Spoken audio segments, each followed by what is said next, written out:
皆さんこんにちは、ネストリングスです。今回はこちら、新しく発売されたクロックミラージュとこのインフィニティスタジアムを使って 3on3 バトルをやっていきたいと思います。今回対戦するのは私野水航とつぶやきさん太郎とちょめまるです。よろしくお願いします。お願いします。それでは早速やっていきましょう。行きましょう。しゃそれではまずは私野水航とつぶやきさん太郎で対戦していきます。よろしくお願いします。お願いします。今まではシュートポジションを決めるじゃんけんをしていましたが、まあ左右差ないから今回はいいかな。そうだね、このまんまやろうか。お互いのファーストベイ、せーの、じゃん。クロックミラージュ 455UN。 ゴートタックル 160LR。 ファーストバトル、レディーセット、3、2、1、ゴーシュー。さあそれが盛んにして、おー、めっちゃ走るね。でもなんかいなされてる感あるね。弾ききれてない感じしてるね、全然飛んでかない感じする。もうスタミナだいぶ減っいやてるね。熱いよ。ナイス。スピンフィニッシュ、クロックミラージュに1ポインやったぜ。スタミナ的にはまだまだ余裕があったね。ね、しかもなんかなかなか弾けないっていう印象もあったね。ト。お互いのセカンドベイ、せーの、じゃん。ゴーレムロック 965LR。 クロックミラージュ 455LO。 セカンドバトル、レディーセット、3、2、1、ゴーシュー。おー、ナイス。リバースないよな。オーバーフィニッシュ、ゴーレムロックに2ポイント。やったぜ。なんかオーバーポケットにすごい出ていきやすいように感じたね今。そうだね。お互いのサードベイ、せーの、じゃん。ワルキューレボルト S470V。 ずーっと出なかったワルキューレボルトをついにゲットすることができました。嬉しい。コバルトドラグーン 965E。 サードバトル、レディーセット、3、2、1、ゴーシュー。衝撃で当たったのはでかい。一応まだでもリバースする可能性あるから、そうね。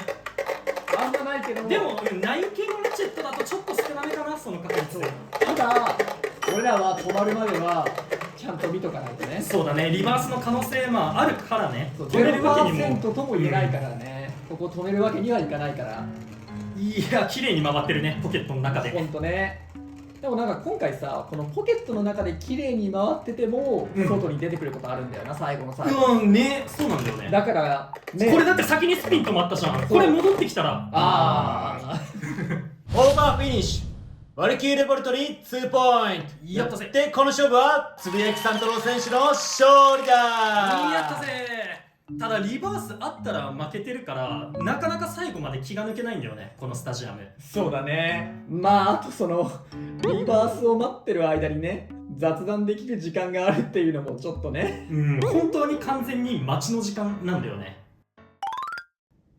次はつぶやきさん太郎とちょめまるで対戦していきます。よろしくお願いします。お願いします。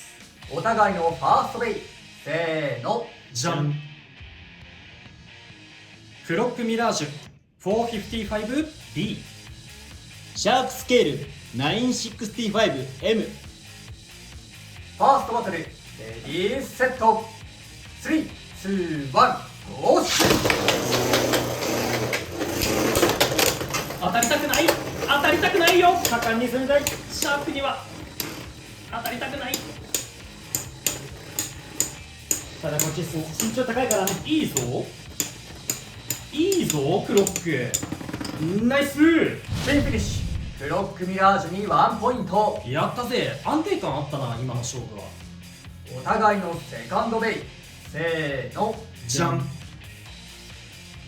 ワルキューレボルト S965LR。 クロックミラージュ 455LO。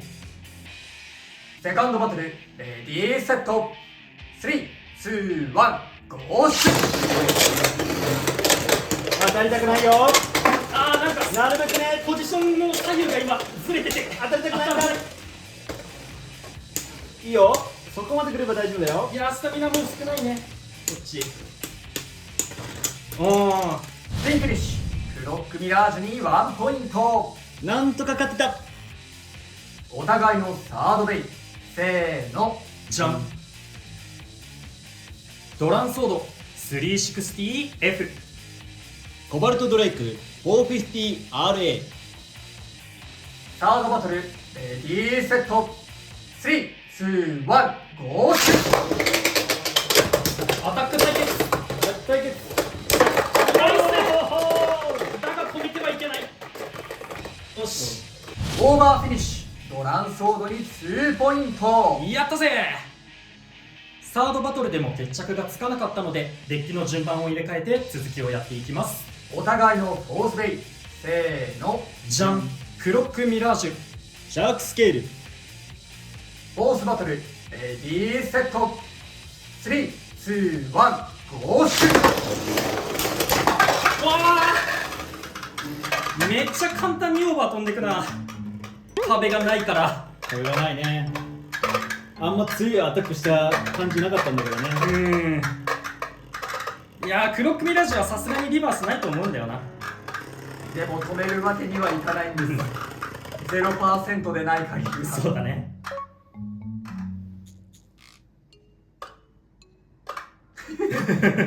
この静寂。静かに。この時間何なんだろうなっていうね。しかもこの時間発生しやすいっていうところもあるからね。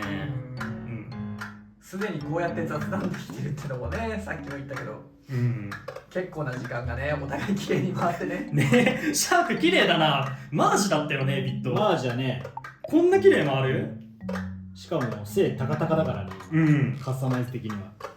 まあ動画なら早送りすればいいんですけどね。そうだね。大会とかだとね。そうカットしたりで、うん。ちょっと今回はリアルタイムを味わっていただいて。長いって。いやでも本当ワンチャンなんかラチェットが引っかかってとかね、うんいろんな理由でポンって出てきたりするんでね。そう、160とかそういう系のラチェットだとありえるんだよね。今回は4だから多分その確率だいぶ少ないとは思うんだけど。い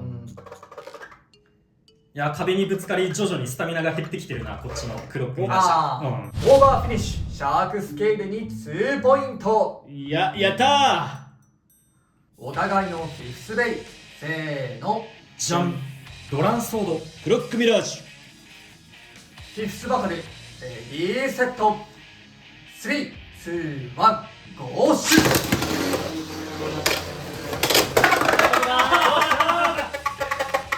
でも帰ってくる可能性がある。いや、ドランソードはありえる。ありえるけど、スタミナじゃ勝てないから戻ったところでなんだよな、こうなっちゃうと。ワンチャンバーこれなんだよ。あ、戻りもしんかった。オーバーフィニッシュクロックミラージュに2ポイントということで、この 3on3 バトルの勝者はチョメマル。やったぜー。ちょっとね、最後の決着がね、相手が自滅したからね、なんか勝った気がしないよね。ただこのスタジアムね、自滅が多い。多分自滅しやすいスタジアムだと思うな。そうだよね。はい、最後はチョメマルとノミズ渡るで 3on3 バトルやっていきます。お願いしまお願いします。お互いのファーストベイ、せーの。す。じゃん。シャークスケール 450RA。クロックミラージュ 965LO。ファーストバトル、レディーセット。3、2、1、ゴーシュ。さあクロックミラージュいけ。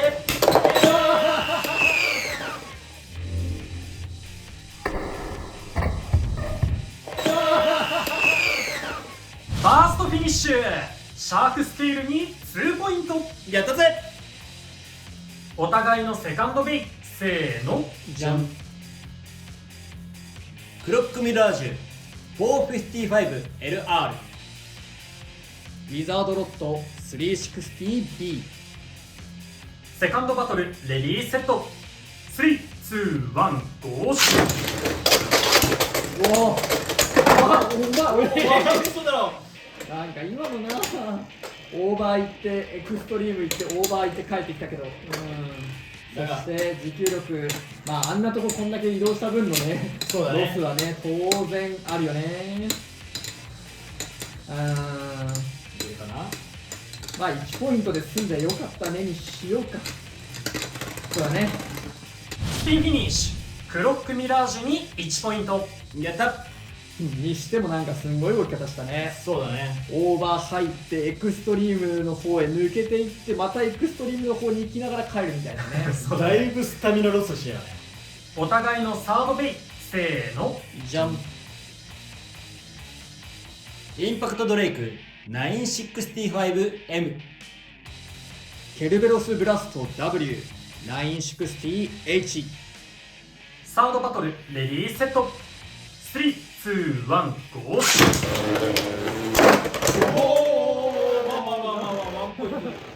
ピンフィニッシュケルベロスブラストに1ポイント。もうちょっとポイント欲しかったかもな。まあこっちはワンポイントで済んだからよし。サードバトルでも決着がつかなかったのでデッキの順番を入れ替えて続きからやりたいと思います。お互いのフォースベイ、せーの。じゃん。クロックミラージュ。クロックミラージュ。フォースバトルレディーセット。3、2、1、ゴー。さあ頑張っていこう。エクストリームダッシュは序盤のやつは全部避けたね。こっからあんまりエクストリームダッシュしないんだよね、このスタジアム。そうだね。最初に何回かして、まあ、それだけスタミナも減るってことなんかね。まあこの回転力の差を見ていただければ分かると思うんですけどね。確かにね。で、こっからなかなか当たらないのもなんかもどかしいね。まあそれは前のスタジアムでもそうではあったけれど。チリチリとチリチリ言ってますわ。まあ、とはいえこの回転力差とこのヒットの違いならば勝てるでしょう。思ったよりは粘ってる。スピンフィニッシュ野水航のクロックミラージュに1ポイント。よーし。お互いのフィフスベイ、せーの。ジャンプ。インパクトドレイク。ウィザードロッド。フィフスバトルレディーセット。3、2、1、ゴー。ス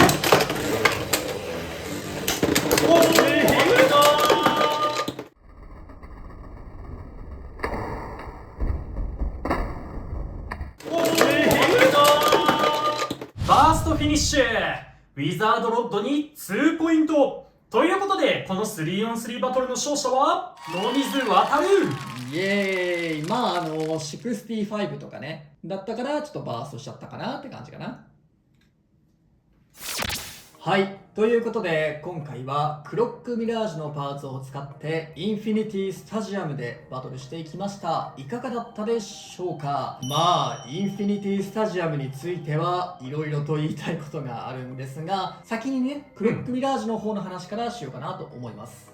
私、野水航がクロックミラージュを使った感想ですが、やはり持久力という面ではかなり強力なブレードかなと思いました。それだけじゃなくて、丸い形状に近くて引っかかりもあんまりないみたいな形状になっていることもあって、意外と対アタックの飛ばされづらさっていう面ではいいブレードなのかなとは思いました。ただその利点があってもちょっと気になる部分としてバーストしやすいってところがあるんですよね。そうだね、クロックミラージュは強みと弱みがすごい明確にはっきり分かれてて、個人的にはいいバランス調整がされているベイだなっていう風に感じました。強すぎず弱すぎずで、本当スタミナ面に関しては最強と言ってもいいほど、ウィザードロッドよりもスタミナだけで見れば優秀なので、スピン勝負になった時はめちゃくちゃ優秀なブレードだなって思います。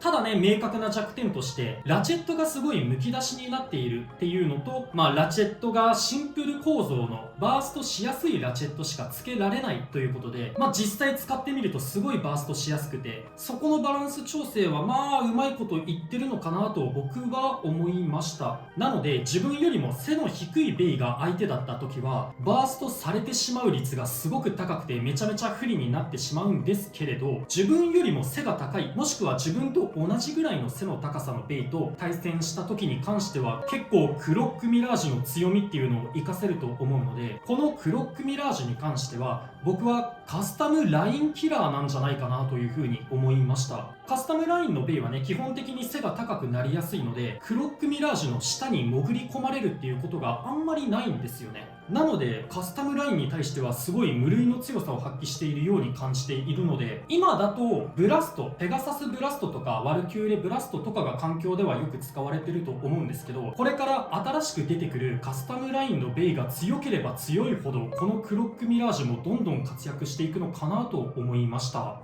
ただ今の環境の話をすると、このクロックミラージュの天敵とも言っていい存在が採用率ダントツナンバーワンだと思われるシャークスケールなんですよね。そうなんだよね。シャークと対戦するときはマジでバーストしやすい。そう、本当に天敵、で当然なんですけど、シャークスケールは今後もずっとデッキにいると思うので、3on3 デッキに採用した時にめっちゃ不利なマッチが必ず一つ発生するかもっていうのを考えて、このブレードを採用するかどうかを考えないといけないのがちょっと難しいというか、ちょっとどうなんだろうなって気になってしまうところかなとは思いましたね。そうだね。3分の1でシャークと当たっちゃうとまずバーストされちゃうもんね。2ポイント取られますみたいなね、そしてもう一つ新しいパーツの965、結構使いやすそうな感じはしていて、今回私は1戦目のバトルでコバルトドラグーンのエレベートにあえて965をつけて使ってみましたが、意外と悪くないなっていう感触がありましたね。俺はフリーバトルとかで撮影の外ではあるんだけど、クロックミラージュにつけて遊んでた時に、9系のラチェットって結構バーストされづらいいい形をしているラチェットなので、クロックミラージュに合うかなって思ったんですけど、それでもやっぱりバーストされてしまったので、クロックミラージュにもしつけるんだったら965よりはできるだけ背を低くするために455の方が合うのかなとは思いました。そうですね、今回特にみんなやっぱり455使ったりとか、ローオーブとか、アンダーニードルみたいな背を低くっていうのを結構みんなカスタマイズで考えていたと思うので、そこは結構大事になってくるところかなと思いましたね。それとスタジアムセットについてくるこのゴードタックル、新しいブレードですが、パッと見ね結構何のリメイクか分かんなかったんですけど、裏返すとねこちらブラックシェルとほぼ同じ裏面になっているので、このブラックシェルのデザイン替え版っていう感じでしたね。でブラックシェルよりもねやや軽くて、デザインはねかなりかっこいいんでお気に入りではあるんですけれども、ちょっとねガチ対戦とかで見ることはあんまりないかなっていう感じはしますね。そして今回ねこのインフィニティスタジアムを使って 3on3 バトルをやったんですが、動画の最中でも見ていただいた通り、結構気になるところが多いスタジアムだなと思いましたね。そうだね。いろいろと言いたいことはあるんですけど、一つずつ言っていくということで、まず何よりも気になってしまったところがオーバーポケットの前、何の段差もないという、ここかなり気になりますよね。そう、ツルッツルだからね、本当今までのスタンダードスタジアムだったらね、ちゃんと壁があったから強いアタックを受ければオーバーする、弱めのアタックなら壁に当たって帰ってくるよっていう感じだったのが、弱いアタックでもスルッとオーバーに入ってっちゃうのがねきついなっていう風に感じましたね。あとは相手からのアタックで飛んでくだけじゃなくて、壁がないから自分の走りでも自滅しやすくて、このスタジアムほんとオーバーに入りやすい形してるなって感じてしまいました。今回もドランソードがね自滅でスルーンって入っていってしまったり、ゴーレムロックもね相手をオーバーした後の話ではありますが、なんかスルーンってそのまま落ちていってしまうみたいなことがあって、本当にこのオーバーポケット前に壁がないっていうのがねかなり気になってますね。アタック系でダッシュした時もその通りなんだけど、ボールビットとか持久系ビットで相手の攻撃を避けようと思ってこの辺にシュートする時とかもあると思うんだけど、そうした場合でもこのまんまスルスルってオーバーそのまんまポケットにゴールインってなっちゃうから、ボール系で相手のアタックを避けるシュートっていうのも結構テクニックがさらに必要になったなって思いました。ラインよりこっち側に打ってしまうともう完全に自滅パターンです。それと今回ねウィザードロットがこう移動していった時がありましたが、今までこのオーバーポケットとエクストリームポケットの間には柱があって、この完全に独立していた、横に移動して入ったりはしない作りになっていたんですけど、今回それがないんですよね。なのでそのままオーバーポケットに入ってエクストリームポケット入ってみたいな、そうやってオーバーポケット入った後にエクストリームゾーン入ってもスタジアム内からオーバーポケットに入ったって判定なのでオーバーになるそうなんですけれども、あってほしかったよなっていうのが正直な感想ですね。なんというかルールを難解化させているというか、人によってはなんかちょっとトラブルの原因になったりしたりすると嫌だなって正直思っちゃうところありますね。でオーバーポケットのサイズ、もうこれもねちょっと気になるところですよね。一応ねベイがギリギリ中で回れるくらいのサイズなんですけれども、リバースするんですよね。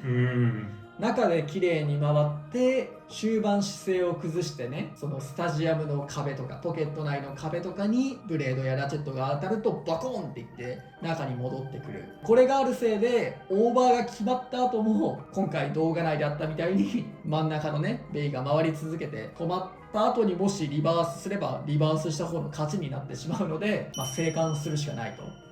でそれも結構長い時間ねこう待ってないといけないってのも、正直どうなのっていう感じにはなってしまいますし、あとはこうもうここに入ったのでその時点でオーバーでリバースはないとされるのででは2点ですみたいな、そういったジャッジの人もいれば、いやいやここは帰ってくるからみたいな感じで統一されないと、それもそれでちょっとね大会とかジャッジの人によってトラブルになったりする可能性もあるかなって思うのも気になるとこですね。であともう一つあるとすれば、毎回エクストリームスタジアム最初に壊れるのはこのポケット内なんで、ポケットの中でベイのねブレードとかがポケットの壁をバーンって当てて内部からちょっと破壊されて割れてしまうっていうのが結構あるので、今回ねセット品ということもあってね高いんでね、前のダブルエクストリームスタジアムではこのオーバーポケットかなり広めに作られていて、リバースこそ絶対しねえなっていう作りにはなってたものの破損しやすさはねなくなってたので、僕はすごく好印象だったので、今回のはちょっとね壊れるのもちょっと気になるし、このリバースできる可能性があるから最後までやり続けなきゃいけないってのもやっぱちょっと気になっちゃう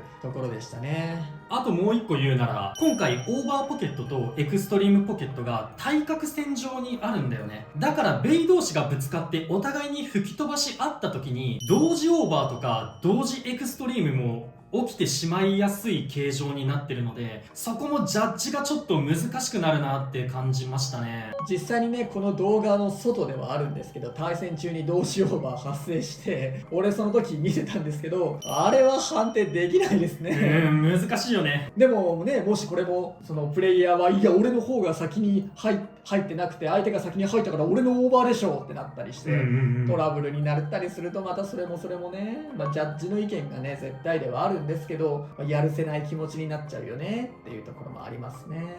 やるせない気持ちで言うと、今回のちょめまるさんのね最後のランソードが自滅してみたいな時もそうですけど、勝った側が結構やるせないというか、相手の自滅で勝ったからこうね気持ち的にも上がらないというか、そういうところもねちょっと盛り上がりに欠けると言ってしまってはあれなんですけど、気になるところかなとは思いましたね。結構ね本当に自滅するんでね。そうだね、オーバーした時もオーバーやった勝ちみたいな嬉しさの前にオーバー止まるまで待つ、ああよし勝ったみたいな感じになっちゃうからね。なんかこうねお互いがエクストリームダッシュしてかっこいい激しいみたいな触れ込みではありますけど、結構こうモヤモヤするところはあったりするかなとは思いましたね。あとどんどん出てくるじゃん、止まんないね。通常のエクストリームスタジアムではこうアタック同士が追いかけっこしたりとか、その1回エクストリームダッシュした相手に向かってそいつが真ん中戻ってきた時にもう1体のやつが攻撃しに行くとか、あったそういう攻撃同士のこうアタックの激しい当たり合いとかがあったんですけど、これなんかそんなないかなと思ってて、